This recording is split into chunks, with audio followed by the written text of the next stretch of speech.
Hi అండి, అందరికీ నమస్తే. నేను ఈరోజు మంచి రెసిపీ చూపిస్తున్నాను. మెంతి కూర చట్నీ అండి. చాలా బాగుంటుంది. దోశలోకి అయితే ఎక్సలెంట్ రెసిపీ అన్నమాట ఇది.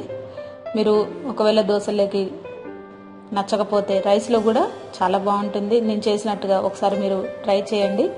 మీరు మళ్ళీ ఈ మెంతి కూర చట్నీని తయారు చేసుకొని రుచి చూస్తారు. ఓకేనా ఫ్రెండ్స్? ఇప్పుడు మీరు ఒక కళాయిలో ఒక 2 స్పూన్ల ఆయిల్ వేసుకోండి. ముందుగా కొంచెం వేడెక్కిన తర్వాత దీంట్లో 1 స్పూను మినపప్పు, 1 స్పూను శనగపప్పు వేసుకోండి. పచ్చి శనగపప్పు అండి. ఇది కొంచెం దోరగా ఫ్రై చేసుకోండి. కొంచెం ఫ్రై అయిన తర్వాత దీంట్లో మీరు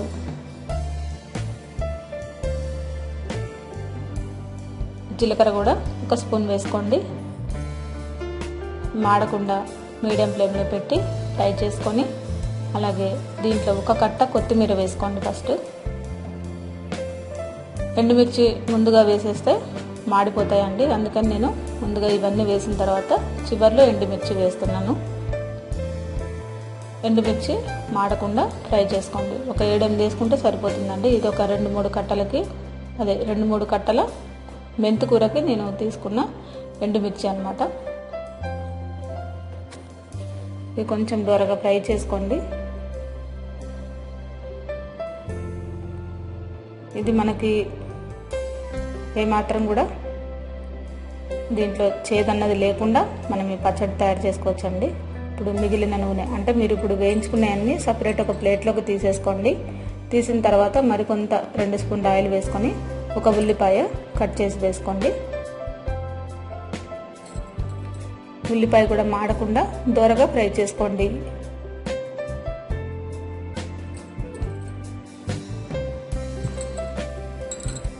ఇది కొంచెం వేగుతున్న టైంలోనే మీరు కట్ చేసి పెట్టుకున్న మెంతి కూరని వేసేసుకోండి. ఇది చిన్న కట్టలు 3 కట్టలు తీసుకున్నానండి మెంతి కూర. ఇది కాడలన్నీ తీసేసి ఆకులు చివర్లు ఓన్లీ ఆకులు తీసుకోండి. మరీ ఎక్కువగా తీసుకున్నా కానీ కాడలతో తీసుకుంటే చేదు ఎక్కువగా వస్తుందండి. ఇప్పుడు మీరు ఓన్లీ ఈ మెంతికూర ఆకుల్ని కడిగేసి వేసేసుకోండి.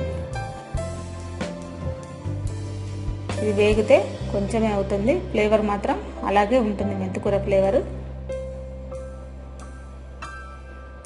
ఇప్పుడు మీరు ఉల్లిపాయలు అలాగే మెంతికూర వేగిన తర్వాత దీంట్లో పచ్చి కొబ్బరి తురుము ఒక 2 స్పూన్లు వేసుకోండి.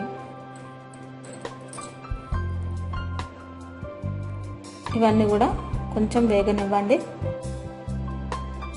ఒక నిమిషం వేగితే సరిపోతుందండి, లేదంటే కొబ్బరి మాడిపోతుంది. అలాగే కరివేపాకు కూడా వేసేసుకోండి దీంట్లోనే. ఇవన్నీ కూడా వేగిన తర్వాత చల్లారనివ్వండి. కొంచెం వేగిన తర్వాత మనం మిక్సీ పట్టేసుకుందాము. ఈ మిక్సీ పట్టే ముందు కొంచెం మీరు ముందుగా మనం ఎండుమిర్చి వేయించుకున్న మిశ్రమాలు మిక్సీ పట్టుకోవాలి. దీంట్లో రుచికి సరిపడ ఉప్పు అలాగే కొద్దిగా చింతపండు వేసి మీరు ఇలా మెత్తటి పౌడర్ లాగా తయారు చేసేసుకోవాలి. ఇలా అయిన తర్వాత మనం వేయించి పెట్టుకున్న ఉల్లిపాయలు, మెంతికూర, పచ్చి కొబ్బరిని దీంట్లో వేసేసుకోవాలి. ఇవన్నీ కొంచెం వాటర్ వేస్తూ మనం మిక్సీ పట్టుకోవాలండి. మీరు వాటర్ వేయకుండా పడితే గట్టిగా వస్తుంది పచ్చడి. కొంచెం వాటర్ వేసుకుంటూ మనం మిక్సీ వేసుకోవాలి దీన్ని. మీరు వాటర్ చూసి వేసుకోండి, లేదంటే మరీ వదులుగా అయిపోతుంది. చూసారు కదా, ఇలా కొద్దిగా మనకి చట్నీకి ఎంత వాటర్ వేసుకుంటామో అంత వేసేసుకోండి. ఇప్పుడు మనకి ఇది తయారైపోయిందండి. చాలా ఈజీ, సింపుల్ అన్నమాట. ఇప్పుడు మీరు చిన్న పోపు, సింపుల్ పోపు వేసుకోవాలి. ఒక 2 స్పూన్ల ఆయిల్ వేసుకొని దీంట్లో ఓన్లీ వెల్లుల్లిపాయలు వేయించినవి వేసుకోవాలి. దీంట్లో మీరు కట్ చేసి కూడా వేసుకోవచ్చు, డైరెక్ట్గా వెల్లుల్లిపాయలు కూడా వేసేసుకోవచ్చు. వేగేటప్పుడు పేలుతాయి, జాగ్రత్త అండి. ఇలా వేయించుకున్న వెల్లుల్లిపాయలు ఈ చట్నీలో వేస్తే చాలా బాగుంటుంది, ఫ్లేవర్ బాగుంటుంది. అలాగే తినేటప్పుడు కూడా ఈ వెల్లుల్లిపాయలు చాలా టేస్టీగా ఉంటాయి దీంట్లో వేసుకుంటే. మనకి పచ్చడి రెడీ అయిపోయిందండి. ఇది మెయిన్ అయితే దోశలోకి చాలా బాగుంటుంది.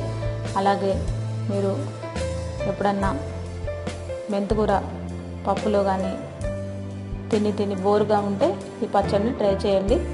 చాలా బాగుంటుంది, చాలా టేస్టీగా ఉంటుంది ఫ్రెండ్స్. మీ అందరికీ నేను చేసిన ఈ మెంతికూర చట్నీ నచ్చే ఉంటుంది అనుకుంటున్నాను. మీ అందరికీ నా వీడియో నచ్చినట్లయితే లైక్ చేయండి, షేర్ చేయండి, సబ్స్క్రైబ్ చేయండి. అందరికీ వెరీ వెరీ థ్యాంక్ యూ అండి.